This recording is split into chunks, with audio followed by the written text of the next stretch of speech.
మన దేశ మాటలే కొలిచెదమా సేనల కేటల మాటలతో మన దేశ మాటలే కొలిచెదమా భావం భాగ్యం స్ఫూర్తితుల్యగమనం మన నేటి స్వేచ్ఛకే మూలధనం ఎందర వీరుల త్యాగ ఫలం మన నేటి స్వేచ్ఛకే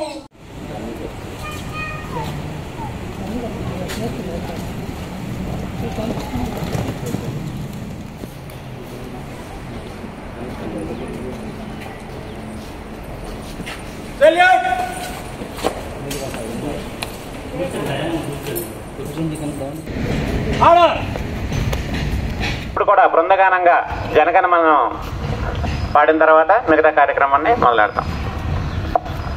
जनगणमन अधिनायक जय है भारत भाग्य विधाता पंजाब सिंधु गुजरात मराठा द्राविड उत्कल वंगा विंध्य हिमाचल यमुना गंगा उच्चल जलधि तरंगा तब शुभ नामे जागे तव सुवासिस मागे गाहे तव जय गादा जनगण मंगलदायक जय हे भारत भाग्य विधाता जय हे जय हे जय जय जय जय हे बोलो स्वतंत्र भारत की बोलो स्वतंत्र भारत की बोलो स्वतंत्र भारत की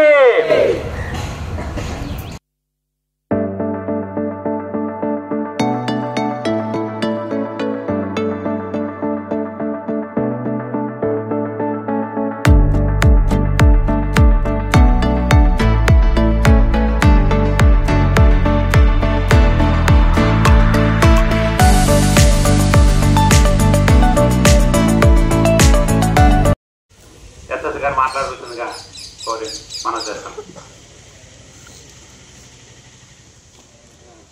తోటి భారతీయులందరికీ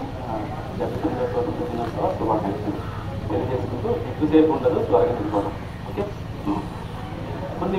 కొన్ని ముఖ్యమైన విషయాలు అది మన నిత్య దైనందిన జీవితంలో కూడా ఉపయోగపడతాయి అని ఆశిస్తున్నాను. కొన్ని విషయాలు నేర్చుకుని ఈ రోజు యొక్క ప్రాముఖ్యత అందరికీ తెలుసు, కానీ సంథింగ్ ఏదో మిస్ అవుతున్నాం.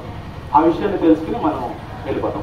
ఓకే, అయితే స్వాతంత్రాన్ని రెండు రకాలుగా నేను మీకు నిర్వచించాలనుకుంటున్నాను. స్వాతంత్రాన్ని రెండు రకాలుగా 1947కు ముందు, 1947 తర్వాత. 1947కు ముందు స్వాతంత్రానికి ఒక రకమైన నిర్వచనం ఉంది. 1947 తర్వాత అంటే ప్రస్తుతం ఉన్న నేటి సమాజం 2025 ఇప్పుడు స్వాతంత్రానికి ఒక రకమైన నిర్వచనం ఉంది. 1947కు ముందు ఒక స్వాతంత్రం, ఒక బానిసత్వం. ఇప్పుడు ఒక స్వాతంత్రం, ఒక బానిసత్వం. రెండు ఒకటేనా? అస్సలు కాదు, కాకూడదు కూడా. ఎందుకనంటే 1947కు ముందు బానిసత్వం అనే దానికి అర్థం ఏంటంటే, నిర్వచనం ఏంటంటే, సొంత దేశాన్ని, సొంత ఇంటిని ఇష్టం లేని వాళ్ళు పరాయి దేశస్తులు వచ్చి మన ఇంటిని పరిపాలిస్తే వాళ్ళ కింద ఇష్టం లేకుండా బతకడాన్ని అప్పట్లో బానిసత్వం అన్నాం. ఎప్పుడు? 1947కు ముందు. అయితే ఇష్టం లేని వాళ్ళు అంటే ఇష్టం లేని సంసారం అంటే ఇష్టం లేని వాళ్ళు మన మీద పెత్తనం చెలాయిస్తే వాళ్ళ కింద అయిష్టంగా పనిచేయడాన్ని బానిసతోని, వాళ్ళ నుంచి విముక్తులు పొందడాన్ని స్వాతంత్రం అని చెప్పి 1947కు ముందు ఇది ఒక రకమైన నిర్వచనం. అదే నిర్వచనం ఇప్పుడు పనిచేస్తుందా? ఇప్పుడు ఇష్టం లేని వాళ్ళు పరిపాలిస్తున్నారా? లేదు, సొంత రాజ్యంగా ఉంది. ఇష్టం లేని వాళ్ళ పరిపాలన కింద ఉన్నామా? లేదు, బాగానే ఉంది. పోనీ బానిసత్వంగా పనిచేస్తున్నామా? లేదు, స్వేచ్ఛగానే ఉన్నాం. కానీ అప్పుడున్న స్వాతంత్రపు నిర్వచనానికి, అప్పుడున్న బానిసత్వ నిర్వచనానికి ఇప్పటికి సంబంధం ఏమైనా ఉందా? అస్సలు లేదు. కానీ ఇప్పటికీ స్వాతంత్రం లేకుండానే బతుకుతున్నాం. ఇప్పుడున్న స్వాతంత్రానికి నిర్వచనం ఏంటంటే, జార్జ్ మెక్డోవెల్ అనే వ్యక్తి ఇప్పుడున్న స్వాతంత్రాన్ని ఒకలాంటి నిర్వచనం ఇచ్చాడు. అది అందరికీ పనిచేస్తుంది అనుకుంటున్నాను. అదేంటంటే, స్వాతంత్రం అంటే, స్వేచ్ఛ అంటే మనం ఏది పడుతుంది చేసేయడం అనుకుంటారు. నచ్చింది చేసేయడం, నచ్చిన చోటకు వెళ్ళేయడం, నచ్చింది తినేయడం, నచ్చింది తాగేయడం, అది స్వేచ్ఛ అంటారు. మీ ఇంట్లో పిల్లలు అదే అంటారు, నన్ను నచ్చినట్టు ఉన్నవా అని, నాకు స్వేచ్ఛ లేదా అని ఇంట్లో పిల్లలు ఇదే మాట అంటుంటారు. కానీ స్వాతంత్రానికి, స్వేచ్ఛకి నిర్వచనం అది కాదు. జార్జ్ మెక్డోవెల్ అనే వ్యక్తి మానసిక వైద్యుడు అద్భుతంగా స్వాతంత్రాన్ని నిర్వచించాడు. స్వేచ్ఛ స్వాతంత్రం అంటే ఏంటంటే ఏదైతే చేయకూడదో దాన్ని చేయగలిగే సామర్థ్యత ఉండి, చేయగల సౌకర్యాలు ఉండి, చేయగలిగిన నిపుణత ఉన్నప్పటికీ ఏదైతే చెయ్యకూడదో దాన్ని చెయ్యకుండా ఆపుకోగలగడం స్వాతంత్ర్యం. ఇప్పుడున్న పరిస్థితుల్లో ఇదే 1947 ముందు పరాయి వ్యక్తుల కింద బానిసలుగా ఉండడం, వారి నుండి విముక్తులు పొందడం స్వాతంత్రం. కానీ ఇప్పుడు ఏదైతే చెయ్యకూడదో దాన్ని చెయ్యకుండా ఆపుకోగలగడమే స్వాతంత్రం. మనకి స్వాతంత్రం వచ్చిందా? ఏదైతే చేయకూడదో మనకు తెలియదా? ఏవి చేయకూడదు ఏమున్నాయి? వ్యసనాలు, అవి చేయకూడదు మనకు తెలియదా? సిగరెట్స్ తాగకూడదు మనకు తెలియదా? మందు తాగకూడదు మనకు తెలియదా? ఇష్టమైన సినిమాలు, బూతు బొమ్మలు చూడకూడదు మనకు తెలియదా? గంజాయి లాంటివి ఎంకరేజ్ చేయకూడదు మనకు తెలియదా? కానీ చేస్తాం. చెయ్యకూడదు అన్నయే చేస్తాం, కానీ స్వాతంత్రం ఉంది అనుకుంటున్నాం. చెయ్యకుండా ఆపుకోవడమే స్వాతంత్రం. ఇక్కడ నుంచున్న వాళ్ళు ఎంతమందికి స్వాతంత్రం ఉండొచ్చు? వేటికైతే అలవాటు పడ్డావో, ఏ వ్యసనాలకైతే అలవాటు పడ్డావో దాన్ని బానిసత్వం అంటారు. మనకి స్వాతంత్రం వచ్చి 79 ఏళ్ళు అయింది. బానిసలం కాదా? ఇంకా బానిసత్వంగా లేమా? వ్యసనాల కింద. అయితే ఈ స్వాతంత్రాన్ని కోల్పోయి బానిసలుగా ఉంటూ రెపరెపలాడే జెండాని ఏ విధంగా సెల్యూట్ చేస్తాం? అది నటన అవదా? ఇంకా బానిసలుగా లేమా మనం? అయితే ఈ వ్యసనాలకి బానిసత్వంగా ఉండి ఈ 2025లో ఇప్పుడున్న నిర్వచనాన్ని బట్టి ఈ వ్యసనాలకి బానిసత్వంగా ఉండి మనతో పాటు కుటుంబాన్ని కూడా బానిసలు చేయట్లేదా? కుటుంబాన్ని కూడా ఆ వ్యసనాలకు గురి చేయట్లేదా? మనం ఆ వ్యసనాలకు ఖర్చు పెట్టే ఆ బానిసత్వ బతుకు కింద కుటుంబ అభివృద్ధిని కోల్పోవట్లేదా? సామాజిక నైతిక విలువలు కోల్పోవట్లేదా? సమాజంలో స్వేచ్ఛ అనే ముసుగులో తిరుగుతూ బానిసలకు ఉండట్లేదా? ఇది 2025లో స్వాతంత్రం అంటే ఏంటో. నిజంగా స్వాతంత్రం అంటే ఏదైతే చెయ్యకూడదో దాన్ని ఆపుకోగలగడం స్వాతంత్రం. ఆపుకోగలిగితే ఆ యొక్క వ్యసనాల నుంచి, బానిస బతుకు నుంచి బయటకు వస్తే కుటుంబం, సమాజం, ఊరు, రాష్ట్రం, దేశం కూడా గర్వించదగిన స్థానంలో ఉంటుంది. కానీ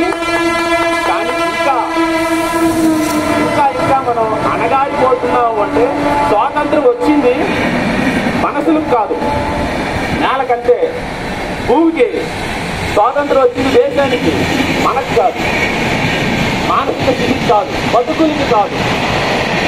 ఎందుకని ఆ బానిసత్వాన్ని ఇంకా మనం కూడగట్టుకుని అలాగే కుమిలిపోతున్నాం కాబట్టి. ఆ స్వాతంత్రం అనేది 2025లో 1947కి ముందు స్వాతంత్రం వేరు, ఇప్పుడు స్వాతంత్రం వేరు. అప్పుడున్న ప్రజలు, స్వాతంత్ర సమర యోధులు తమ తలకాయలు అర్పించి, కాళ్ళు చేతులు అర్పించి, ప్రాణాలు అర్పించి, మానాలు అర్పించి, మాంగళ్యాలు అర్పించి స్వాతంత్రం తీసుకొచ్చి, అది కరెక్టే, అక్కడికి అది సెట్ అవుద్ది.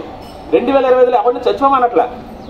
2025లో ఇప్పుడున్న పరిస్థితుల్లో ఎవరిని దేశం కోసం పోరాడమనట్లే, ఎవరిని ప్రాణత్యాగం చేయమనట్లే. వ్యసనాలకు గురవద్దంటాం. స్వాతంత్రాన్ని తెచ్చుకోండి. సమిష్టిగా చేస్తే వచ్చింది దేశభక్తి, దేశభక్తిలోంచి వచ్చింది జెండా. ఆ జెండా దేశభక్తికి నిదర్శనం. అయితే ఇండివిజువల్గా ప్రతి ఒక్కరూ ఏదైతే చేయకూడదో దాన్ని చేయడం ఆపేయగలిగితే నీ కుటుంబానికి, మీ భార్యకి, పిల్లలకి, మీ యొక్క తరాలకి నిజంగా స్వాతంత్రం ఇచ్చిన వాళ్ళు అవుతారు. బానిసత్వం నుంచి మీరు బయటకు వస్తారు, వ్యసనాల నుంచి బయటకు వస్తారు. లేదు నేను అలాగే ఉంటాను అంటే మీ కారణంగా దేశ ఆర్థిక పరిస్థితి కావచ్చు, మీ వీధి కావచ్చు, మీ సమాజం కావచ్చు వెనకడుగు వేసే పరిస్థితి ఉంటుంది, మీ తరాలు కూడా. కాబట్టి ఈ 79వ స్వాతంత్ర దినోత్సవ సందర్భంగా దేశానికి స్వాతంత్రం వచ్చింది, కానీ మనకు కూడా స్వాతంత్రం తెచ్చుకోవడానికి వ్యక్తిగతంగా, మానసికంగా, శారీరకంగా ఈ స్వాతంత్రాన్ని తెచ్చుకోవడానికి ప్రయత్నించాలని, ఈ మాటలు మీ మనసులో పెట్టుకుంటారని ఈ ఉద్దేశంగా మాట్లాడుతున్నాను. Thank you so much. జై హింద్.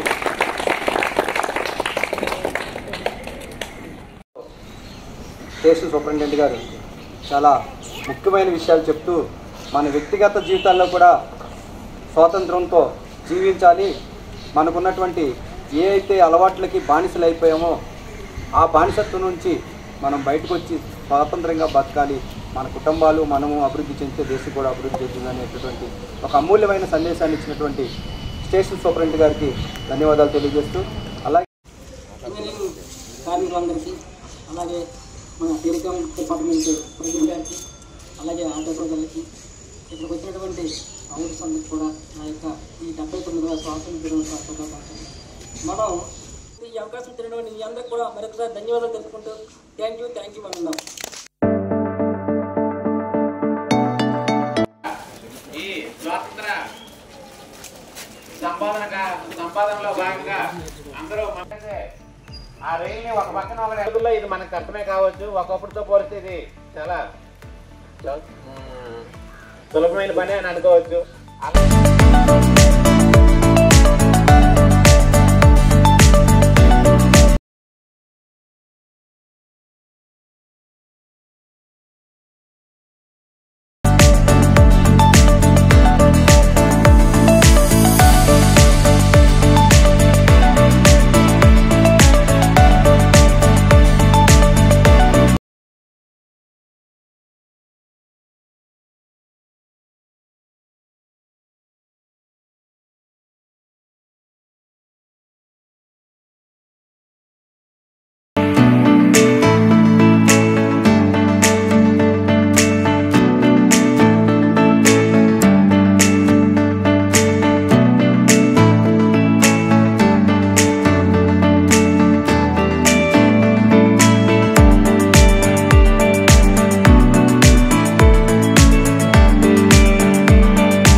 Happy Independence Day.